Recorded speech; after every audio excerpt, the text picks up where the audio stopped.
चांदीचा कमरबंद, खनखनन बागड्यांचा हिरवा पिवळा रंग, लावणी केसात गजरा पांढरा आणि शुभ्र, दिसते इतकी सुंदर कोणीही होईल दंग.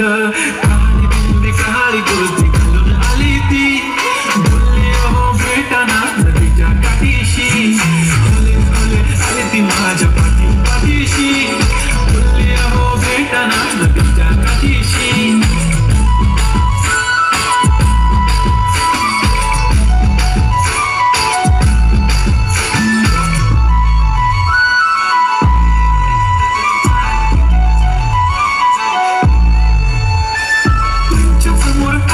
काही सुचत नाही वाय वाय, धडक धडक जोरात धडके वाय वाय, तुम्हीच माझे आहो होणार का हो, बोलू बोलू वाटते पण पोरगी विशाल, नेहमीसाठी उभी राहील तुमच्या पाठीशी, जीव सुद्धा देऊ शकते तुमच्यासाठी मी.